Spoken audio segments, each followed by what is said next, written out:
concorda com essa necessidade de composição política? A minha pergunta é porque existe uma ala grande do seu partido que ainda não aceitou Geraldo Alckmin como o candidato a vice na sua chapa e tem hostilizado o seu candidato a vice. O que o senhor diria para esses militantes do PT que ainda se recusam a aceitar Alckmin depois das trocas de acusações pesadas que os senhores fizeram ao longo de alguns anos na política? Bonner, nós não estamos vivendo no mesmo mundo.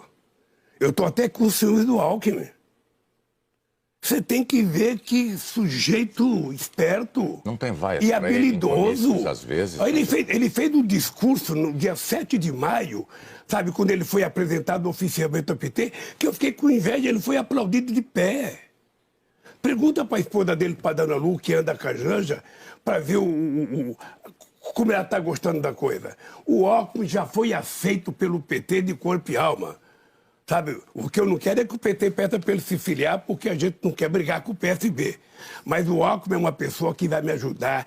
Eu tenho 100% de confiança que a experiência dele como governador de São Paulo e depois mais 6 anos como vice do Mário Covas vai me ajudar a consertar esse país. É a única razão pela qual eu quero voltar a ser presidente, é a de consertar esse país. Esse país tem que voltar a crescer, tem que voltar a ser feliz, tem que voltar a gerar emprego. Sabe, o povo, eu digo sempre, o povo tem que voltar a comer um churrasquinho, candidato, a comer uma picanha e tomar uma cervejinha. Candidato, ainda a propósito desta intolerância manifestada em alguns momentos contra o seu candidato a vice, o senhor disse que isso está superado, mas é fato que durante muito tempo a militância do PT, estimulada muitas vezes pelo senhor ou por outros líderes do partido, essa militância foi muito agressiva com quem pensava diferente. E não só na internet, nas ruas também. Que lições o senhor e o PT tiraram disso? Bonner, feliz era o Brasil e a democracia brasileira quando a polarização nesse país era entre PT e PSDB. A gente era adversário político, a gente trocava farpas, mas se a gente se encontrasse num restaurante, eu não tinha nenhum problema de tomar uma cerveja com o Fernando Henrique Cardoso, com o Zé Serra ou com o Alckmin, porque a gente não se tratava como inimigo, a gente se tratava como adversário. Sabe? Mas o senhor não teria problema, mas a militância do seu partido... Mas veja, mas a militância é militância, a militância é como torcida organizada. A torcida organizada não é a torcida do Flamengo, não é a torcida do Vasco, aquela que briga, aquela que vai o time, não. Sabe, não sei se você viu o jogo do São Paulo ontem, o Rafinha que jogava no Flamengo, ontem ele engrossou lá no jogo com o Flamengo, e ele e o outro do Flamengo se abraçaram, porque política é assim. Política é exatamente assim, você tem divergência, você briga, você diverge, você tem divergência programática, mas você não é inimigo. Não é inimigo. Mas, candidato, o senhor passou anos repetindo uma expressão que se consolidou no seu governo, dividindo o Brasil entre nós e eles. É um fato. Você já foi em campo de futebol? Você torce para algum time? Você já foi junto? Neste momento. Você já foi junto com outros companheiros? É nós e eles. A torcida do Vasco é nós, a do Flamengo é eles. Na política é... Mas você não acha que isso estimula a polarização ainda mais? Eu acho que não estimula a polarização, ele é saudável no mundo inteiro. Polarização tem nos Estados Unidos, tem na Alemanha, tem na França, tem na Noruega, tem na Finlândia, tem em tudo quanto é lugar. Sabe, toda vez que tem mais que uma pessoa participando de alguma coisa, não tem polarização no Partido Comunista Chinês.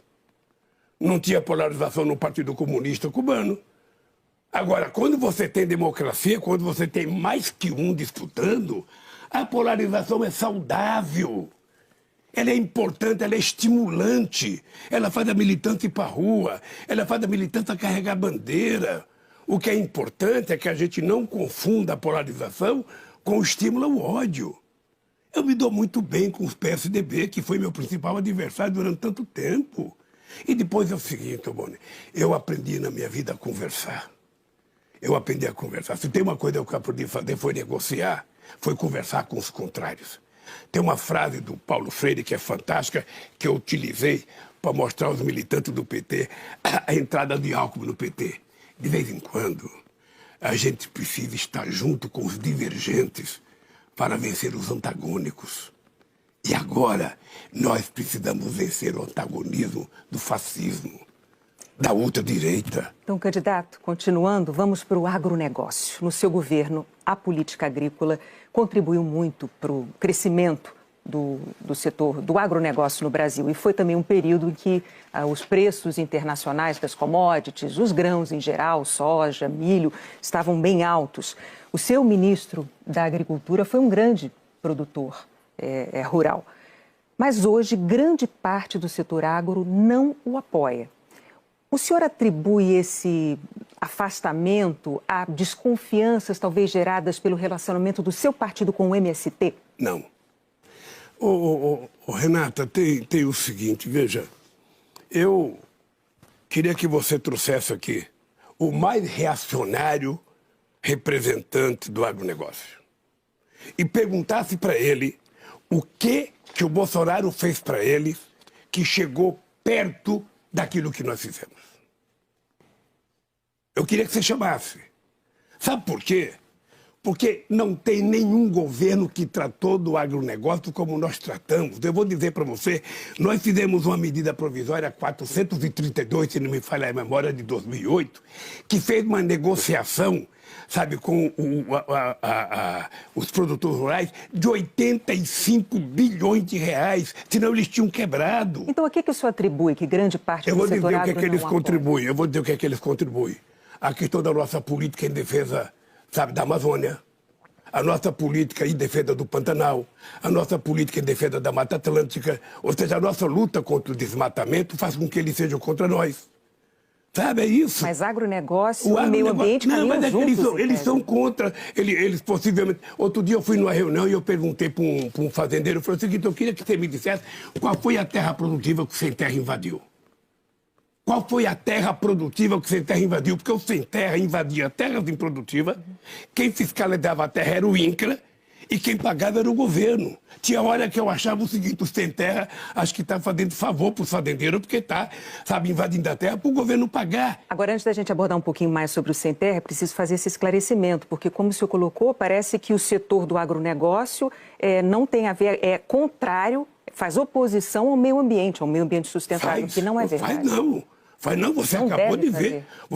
Veja, o agronegócio, sabe, que é fascista e direitista, porque os empresários sérios que trabalham no agronegócio, que tem comércio com o exterior, que exporta para a Europa, para a China, esses não querem desmatar. Esses querem preservar os nossos rios, querem preservar nossas águas, querem preservar a nossa fauna. Esses não. Mas você tem um monte que quer. Você está lembrado que o atual presidente tinha um ministro, sabe, do meio ambiente que dizia que era para, sabe, invadir com a boiada, para desmatar a Amazônia. Nós não precisamos plantar milho, soja ou cana, nem criar gado na Amazônia. O que nós precisamos é explorar corretamente, cientificamente, a biodiversidade da Amazônia para que a gente tire daquela riqueza da biodiversidade produtos para a indústria de fármaco, para a indústria de comércio e gerar emprego para aquelas pessoas. E qual será o papel do MST no seu governo? O MST está fazendo uma coisa extraordinária, está cuidando de produzir. Não sei se você sabe, o MST hoje tem várias cooperativas. O MST é o maior produtor de arroz orgânico do Brasil. Você tem que visitar uma cooperativa do MST, Renata, você vai ver que aquele MST de 30 anos atrás não existe mais. Agora, o Bolsonaro está ganhando alguns fazendeiros porque está liberando armas. Sabe? Tem gente que acha que é bom ter arma em casa, que acha que é bom matar alguém. Não. O que nós queremos é pacificar esse país. Porque, para mim, o pequeno produtor rural, o médio produtor rural tem que viver pacificamente com o grande negócio. O Brasil tem possibilidade de ter os dois. Um produz mais internamente, o outro produz mais externamente. Ou seja, eu digo sempre o seguinte, o Blairo Maggi, que é o maior plantador de soja do Brasil, talvez ele não crie a galinha caipira que ele gosta de comer. Talvez ele não crie o porquinho orgânico que ele gosta de comer. Talvez ele vai comprar num pequeno proprietário.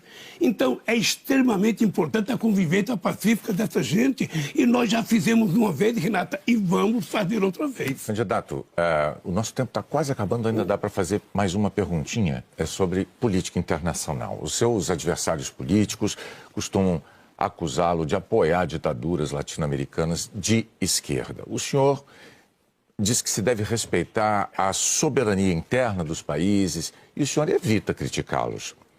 Para um democrata, isso não soa como uma contradição, candidato? Não. Primeiro, para um democrata, a gente precisa respeitar a autodeterminação dos povos.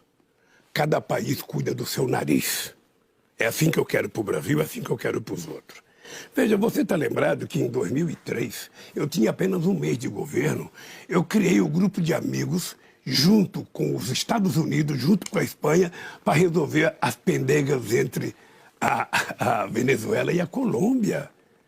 Sabe, é o seguinte, você sabe que eu tenho na minha cabeça o seguinte, não existe ninguém imprescindível ou insubstituível. Quando o cara começa a pensar que ele é imprescindível ou insubstituível, ele está virando um ditador.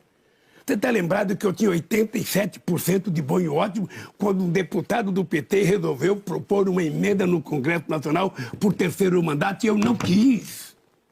Eu estou favorável à rotação, sabe, do poder. Sabe, a alternância de poder é uma coisa importante. Hoje tem um cara de esquerda, amanhã tem um de direita, depois tem um de centro.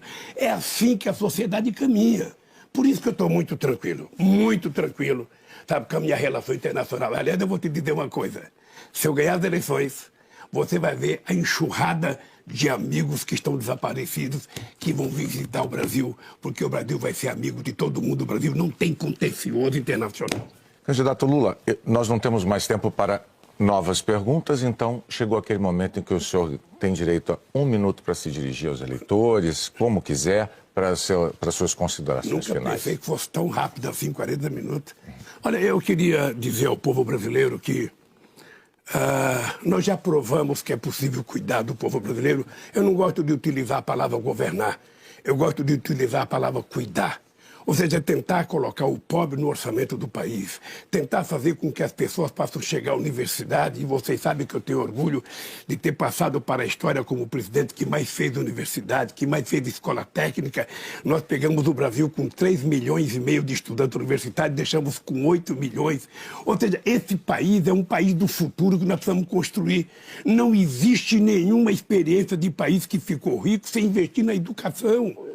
Então, nós vamos votar para poder investir na geração de emprego. Aliás, uma coisa importante, nós temos quase que 70% das famílias brasileiras endividadas, e a grande maioria delas é mulher.